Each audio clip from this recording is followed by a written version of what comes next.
Hey guys, and welcome back to the Warwick F1 show. This is episode 11 of series 5, season 5, sorry. And in this episode, we are going to be looking forward to the upcoming F1 weekend, which will be in Jeddah.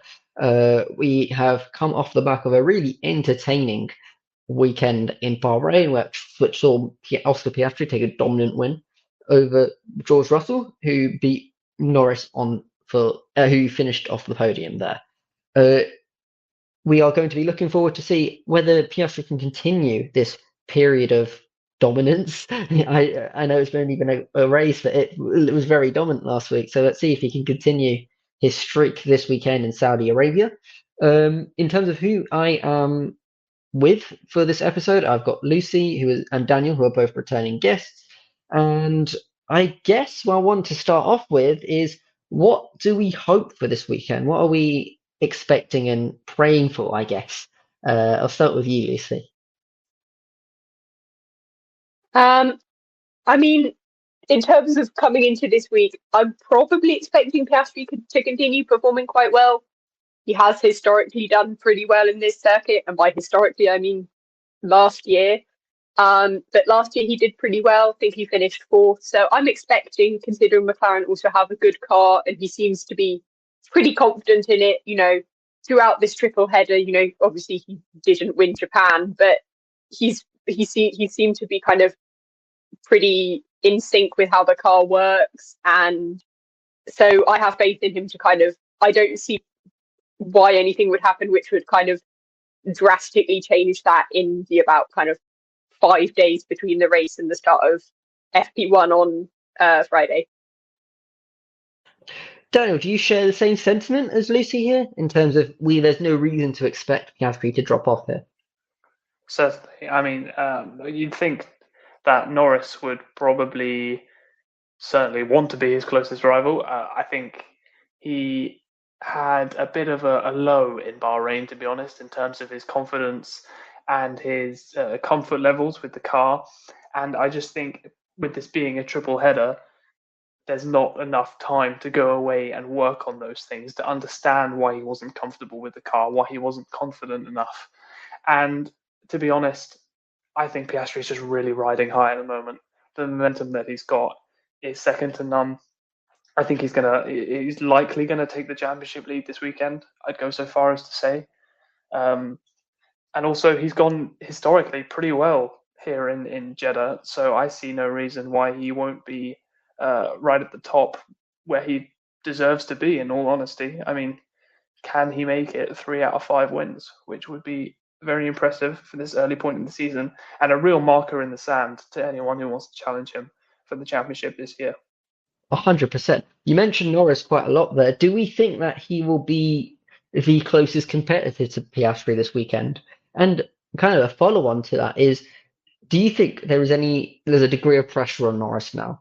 I know it's funny to remember that he's still championship leader, but do we think in terms of momentum, this part of the season could be a bit of a pivot point? Norris has pressure from everywhere all the time. I mean, he puts it on himself more than anyone puts it on him, but there is a lot of external pressure, which just tells you how much he does put onto himself. He's every time that him and the teammate have both finished the race in Saudi Arabia, the teammate's been ahead of him, even Piastri in his rookie season in 2023, which shows that maybe he's not quite doesn't gel with the circuit as well as some of the other drivers do. And I think combined with the recent issues that he's been having, it's just going to build up and up to maybe even some of the silly mistakes that we saw in Bahrain. For example, the rookie errors like starting too far forward in your pit box. I think that's just for an experienced driver like Norris.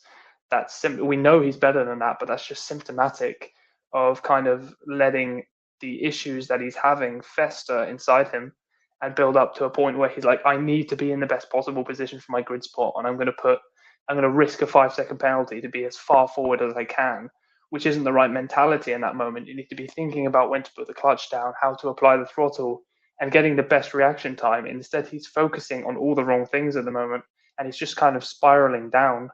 And you know, it's a shame because we know he's better than this, but he's just not showing it right now. Lucy, do you feel that Daniel's a bit harsh on Norris there in terms of particularly the stuff about him being outside of his grid box, which we have seen other drivers do in the past? And do we think that it was really in his head that he intentionally was in front of his grid box to try and get an advantage in on that into turn one at Bahrain? I mean, I don't really know enough about kind of F1 tactics to judge whether it was an intentional, okay, the cost of the 5 second penalty is worth the start I'll get into turn one or anything like that.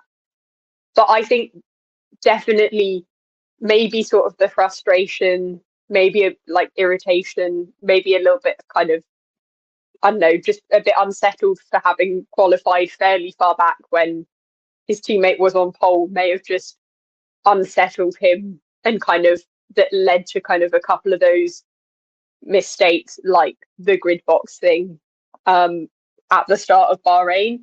And I agree with Daniel that the fact that Jeddah's never been one of his sort of best tracks, combined with the fact that Bahrain will have given him maybe some negative momentum that kind of probably won't get reset until after the triple header, will probably mean that he may come into this weekend still a bit on that sort of negative side compared to Piastri, who's got sort of a positive momentum in his favour. I would probably go as far as to say that he needs this break for himself, just to try and work out whatever's wrong in the car, because he's been saying, I know it's been highlighted over the last couple of weeks, but he has been saying that this car isn't the easiest car in the world to drive, and he has been struggling with it for some time. I guess it seems like he needs to go back and understand the car. What I found interesting is that Andrea Stella came out in an interview at some point over the course of Bahrain and said something along the lines of, stylistically, we've made changes to the car that might suit Oscar Piastri a little bit more than Norris. Do we think that this is something Norris will have to adapt to, or do we think that the car and McLaren will have a look at trying to move the car back into Norris's window? We hear it a lot in Formula One, don't we, that the teams tend to develop in the direction of the faster driver. Now, I'm sure that McLaren just tried, because of obviously McLaren famously have a two number ones philosophy, and we'll see how that works out later in the year. But McLaren, they obviously just tried to develop a car that was fastest overall. They're not prioritizing any driver in particular, obviously. But in some of the races, McLaren do have an advantage, and I think Bahrain showed that. But Bahrain is a best case scenario for McLaren. I don't think they're going to get much more dominant than that over the season without upgrades in terms of track characteristics. So it seems to me like it's something that Norris is just going to have to try and get on top of, because McLaren aren't going to want to compromise the overall speed with the car. They're just focused on staying ahead of the competition. They're not going to favour Lando. I think that is McLaren's philosophy. That's what they're going to carry through with. So Norris just needs to really work to get back onto Piastri's level and do the talking on the track, really. Lucy, do you agree with that? The kind of feeling that Daniel has about Norris needs to learn to adapt to this, and the expectation that he's going to get the car developed in his style is a kind of naive way of looking at it?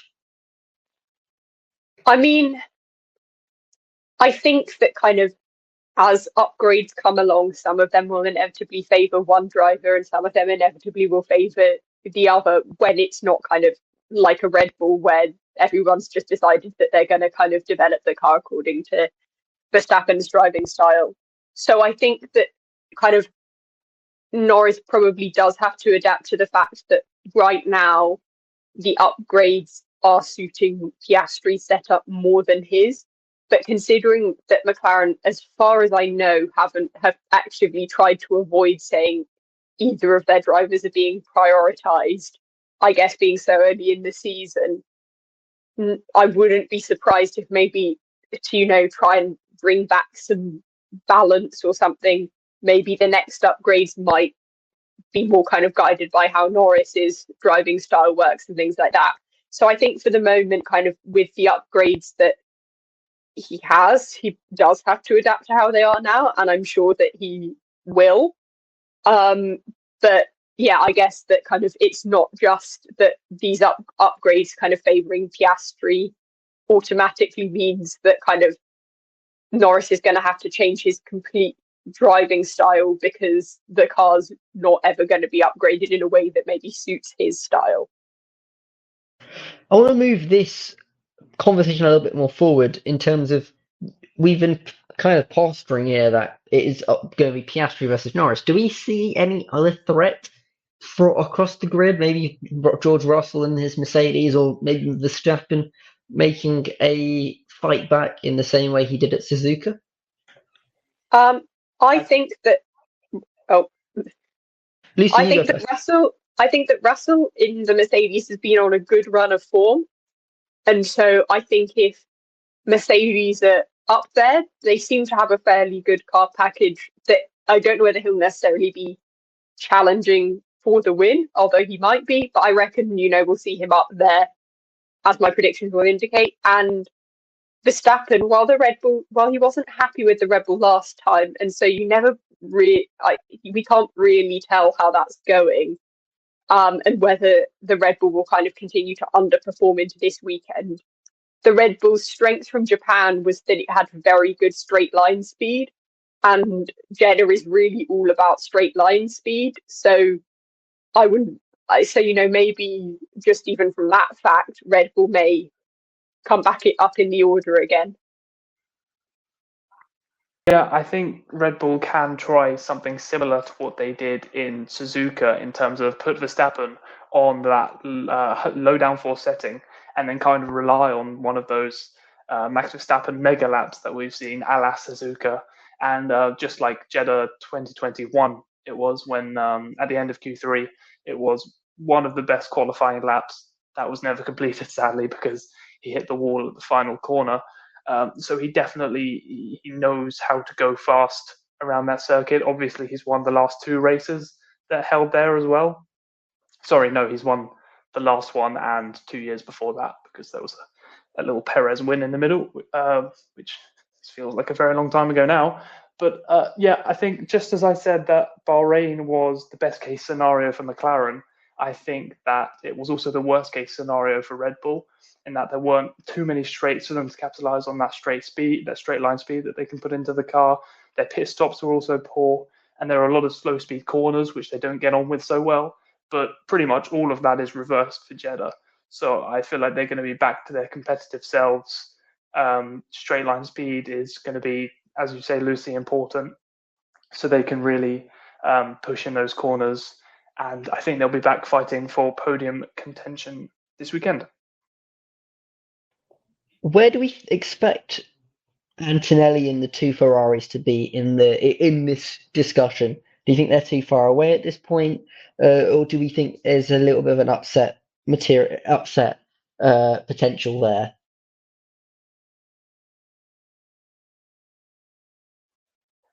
Well, Antonelli, in my book, has been mega impressive this year, and it seems like he's just improving race on race. So, to my eyes, it seems like there's no reason why he can't make another step in Saudi Arabia.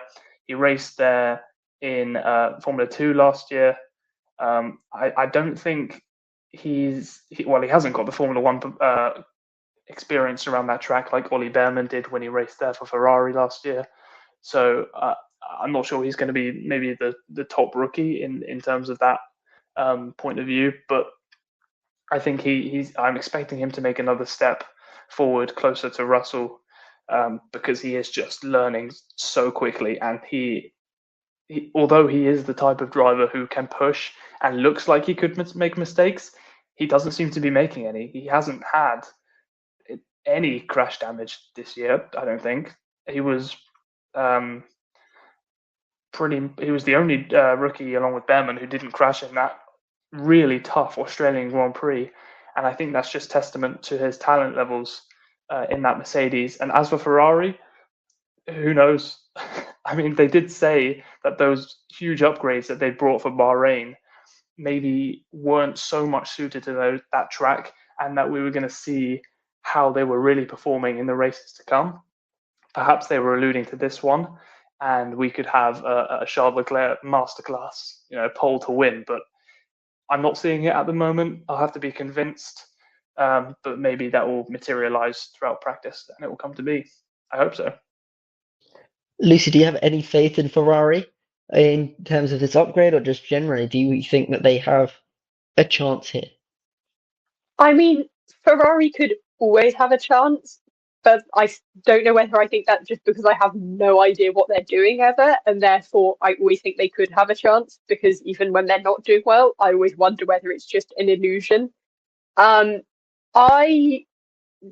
don't know how their upgrades are going to kind of fare in the race, and so because of that, I'm inclined to just lean on the side of kind of our expected challengers, the McLarens, the Red Bulls, the Red Bull, Mercedes in there a bit, are more likely to kind of be up there and fighting than the Ferraris, just because they're not quite so consistent. And maybe even if their upgrades are more suited to Jeddah, maybe they have to spend more practice time getting their setup right so that it optimizes those upgrades.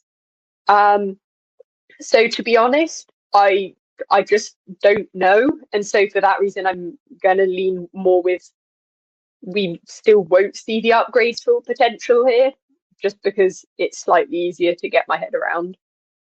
It's much easier to be a pessimist than an optimist in this case, particularly with Ferrari. So I also have very little faith in them, in this upgrade, particularly propelling them up the grid this weekend. I guess before we move on to predictions, I just want to touch on Yuki Tsunoda here, because we saw he made progress last weekend in Bahrain by finishing in the points. Do we expect him to be able to make up another step and maybe get in the top 8 here? Top 8. Ooh, I think that's quite audacious, in the words of George Russell from Bahrain. Sure. Saudi's a track where Yuki Tsunoda. There have been a lot of retirements in Saudi Arabian Grand Prix, but Yuki Tsunoda isn't one of them. Despite his previous, his early career records, where he was known for having a few crashes, he's been pretty consistent at just finishing the race in Saudi Arabia, which can sometimes be all you need to do. It's the kind of track that owes itself to a bit of chaos at the end of the day. Yuki Tsunoda did have a DNS 1 year in Saudi Arabia, but that doesn't count for my point. So I'm going to carry on and say that Yuki Tsunoda. Continue, man. Go ahead.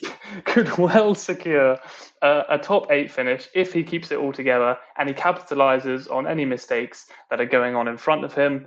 I'm not expecting him to be anywhere near Max, because Max had a bit of a stinker in Bahrain and was still ahead of Tsunoda. So,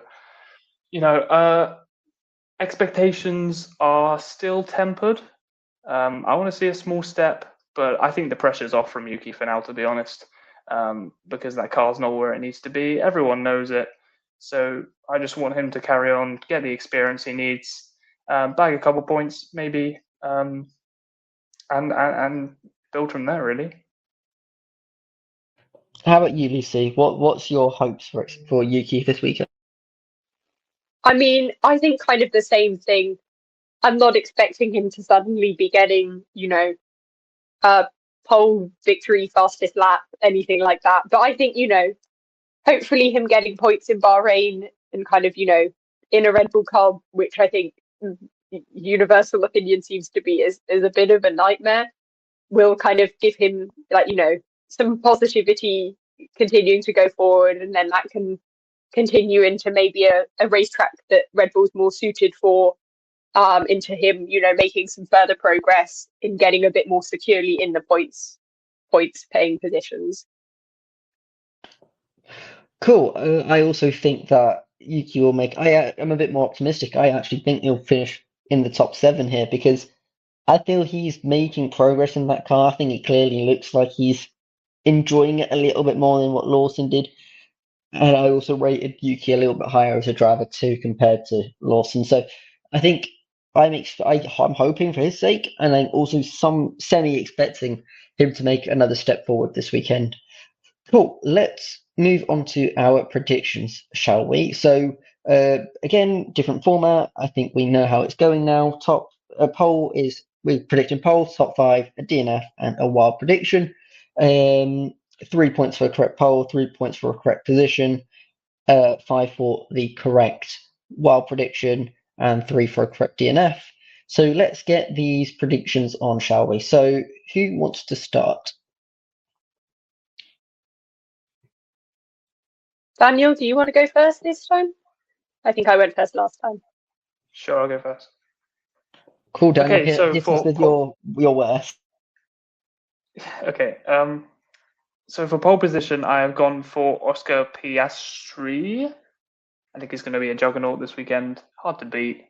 That McLaren will also be a pretty formidable car. Like I said, I don't think it'll have the benefits of Bahrain, but we'll see, won't we? And I've also gone for him to convert into the win. He's going to take the championship lead ahead of Norris, who I mentioned kind of struggles in comparison to his teammates here.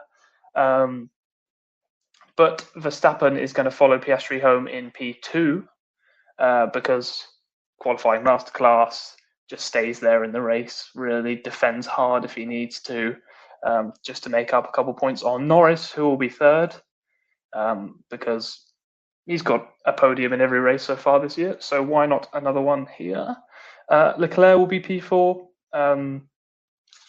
He's finished P4 in the last 2 races, so I think we can make it 3 in a row with this one, with those upgrades, maybe. And I put Yuki Tsunoda in P5, actually. I don't think he's going to finish 5th, but I felt like making quite a bold out there prediction for P5 and went for Yuki Tsunoda because I don't think my P5s are really representative of what goes on in the race. They're not basically really a bit of a throwaway for you, isn't it? It's a Hail Mary at this point, honestly. I don't know where he's going to be. That's my prediction. Cool, Lucy, do you want to follow with yours? Let's see how different they are this week. I have now actually remembered what I predicted, which is filling me with regret. But people who listen to the Bahrain review episode will know that things can only really improve from here, either by me setting an unbeatable record of 0 prediction points or from me actually doing better at these predictions. So there's really no going back now. The only way is up for you at this point, isn't it? Yeah. It can't go much worse. Either I make history or I just become better.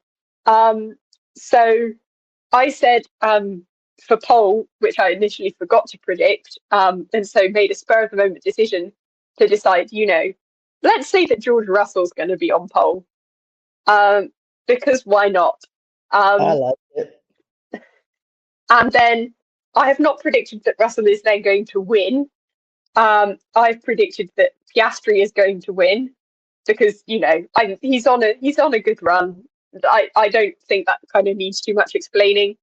I've said that Russell's going to get P2. I think good qualifying performance, consistent race performance. He'll get a podium. I've said Verstappen P3, kind of like what Daniel said. He's going to do one of those Verstappen mega quali laps, and then Verstappen having too much straight line speed to get overtaken by anyone races and end up in P3. Maybe he will qualify P2, but then Red Bull will give him slow pit stops, and that's why he ends up P3. Fortunately, I don't have to predict how these happen. I just have to predict what happens. P4, I said Norris. I think, still in a bit of a kind of a dip in performance right now. Don't think he'll kind of be right up there again, but still good. By no means kind of a fall off a cliff in terms of performance levels. And driver number 4, P4, it works nicely together. And then P5, because I realised I got this far and then forgot to include any of the Ferraris. I've gone with Leclerc, but that's really kind of P5 once again is my slightly random one, wherein the Ferraris could come P5, they could come P1 and 2, they could come P19 and 20, and I honestly wouldn't be surprised. Ferrari are really the gift that keep on giving. Uh, let's move on to my top 5 here. So and my poll. I've gone somewhere different compared to you guys because I think Lando Norris is going to get pole this weekend. I think for whatever reason in me, he'll have a little bit of a semi jump up in performance, but I also don't think this is going to translate to the race because I think Oscar Piastri will once again win a Grand Prix. I think he'll win from Norris. So I'm the only one to predict a McLaren 1-2, which kind of seems crazy to say. Third, I put Max Verstappen. I think, like Daniel, and I expect the Red Bulls to be a lot more competitive this weekend. Maybe not competitive enough to win or finish in the top 2, but I think they might be in the conversation or just lurking in behind. I have also gone for, in terms of P4 and P5, I've gone for George Russell, Mr. Consistent, because he could easily finish third, he could finish fourth. I think he is always going to be in that conversation unless he retires for a mechanical reason. And I think fifth, I think I've gone with Lewis Hamilton. Truthfully, I don't have a lot of trust in Ferrari, so I'm going to put him there. Cool. Daniel, can you reveal to me who your DNF is and what your random prediction is? Just quickly, Anwar. You said Yes. a McLaren 1-2 Piastri Norris, right? Yes. Are we predicting a ding-dong battle between those two McLaren drivers? Because we haven't quite seen that yet this season, have we? We haven't, and for whatever reason, I can't see it happening here. I feel McLaren, as boring as they are, I feel like because of they place an importance on that constructors, and so they've always said, don't get it too feisty if you're going to battle. So I feel they're going to make sure their drivers are going to be kept in check somewhat. I wish they didn't because I think they've got this constructors wrapped up, right? I think we can all agree on that. But it's just I don't see it, and I also don't think there's a lot of animosity between them, and so it's not like that Rosberg Hamilton era where you could always foresee it because of their off-track relationship. I guess I don't really see. I think this will be a situation where they're close, but not like consistently changing positions throughout the race. I also think, to be honest, McLaren may still, 18 years later, be slightly haunted by the spectre of 2007 when they lost the Drivers' Championship by 1 point, because their drivers kind of fought with each other a lot of the time, and then Kimi Raikkonen came in and took the championship instead of either of them. So maybe there's also a bit of McLaren that are just desperately trying to avoid that happening. That definitely will be a little bit of an overhang over their heads, right? Because ultimately that's something they won't ever want to replicate, to be honest, in terms of losing a championship because of that, right? So I think they will manage the situation if and when it comes in terms of that top 2. Daniel, reveal again, what is your DNF and what is your random prediction? Alrighty, went a bit off topic there, sorry. My DNF. No worries, that's exactly what we want to see on this podcast. Good. I love a good tangent. DNF is going to be Doohan.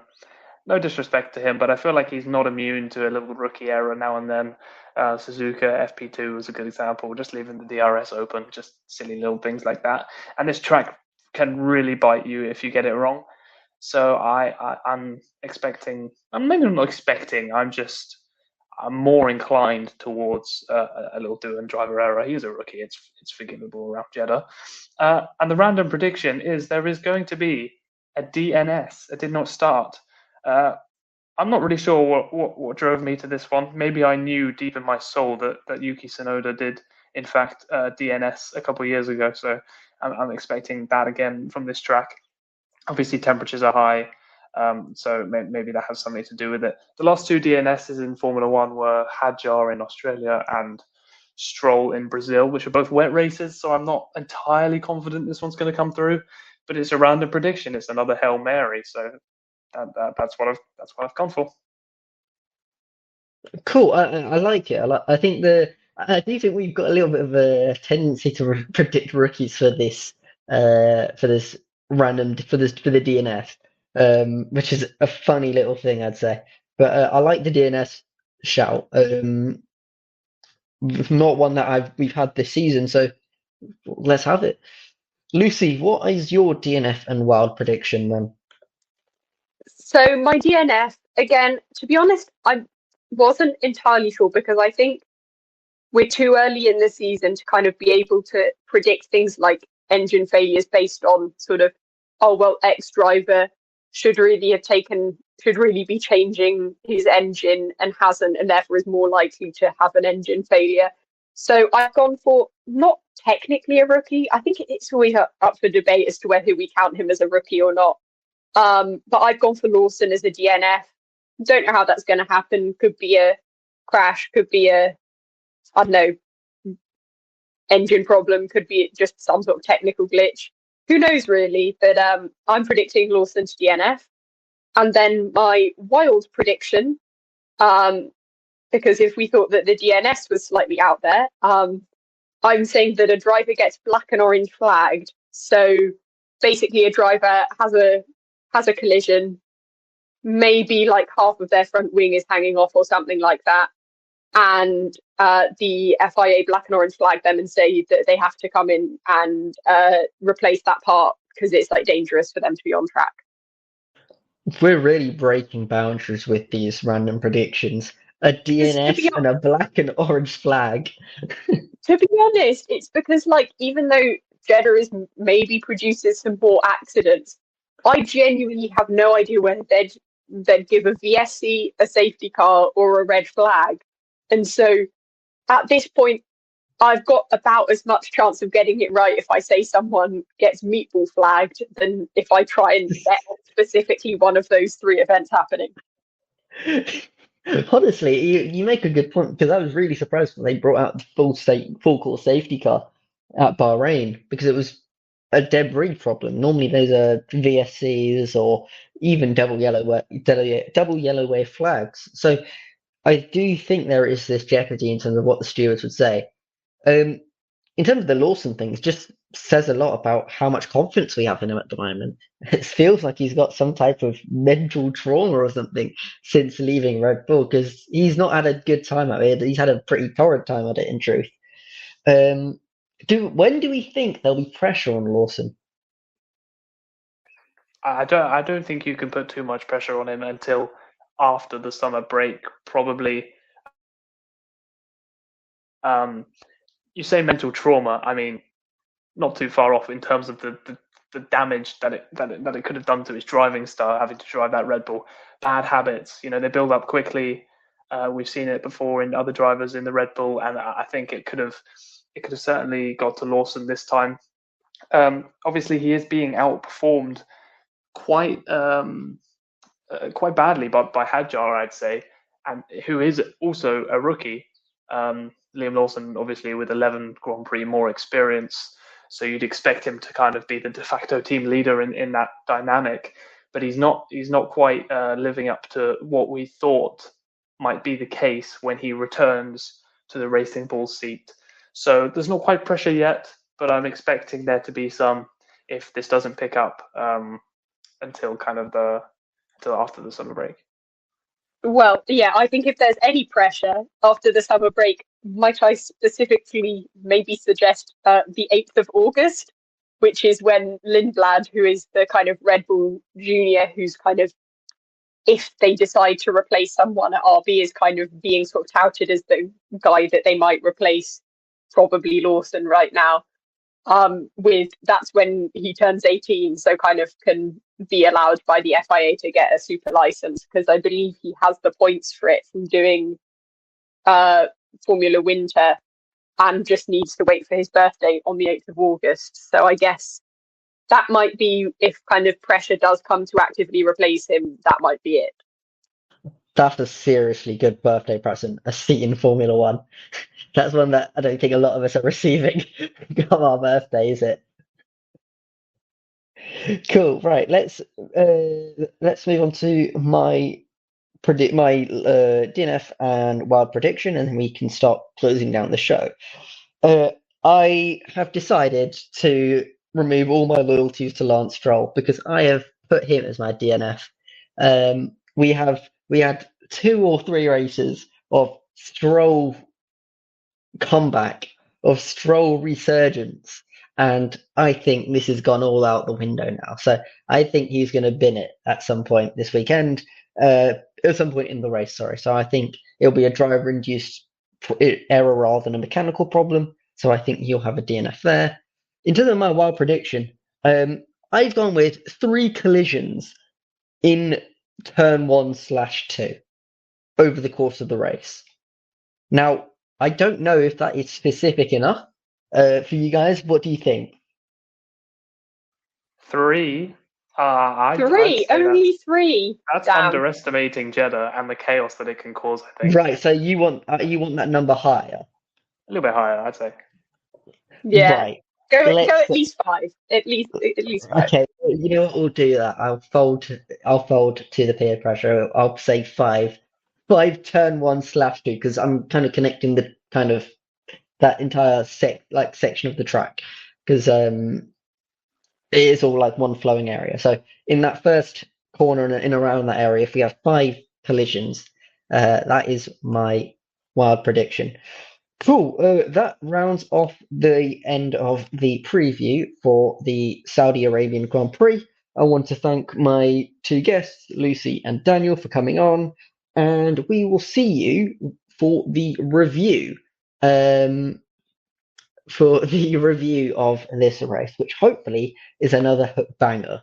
But until that next time, goodbye.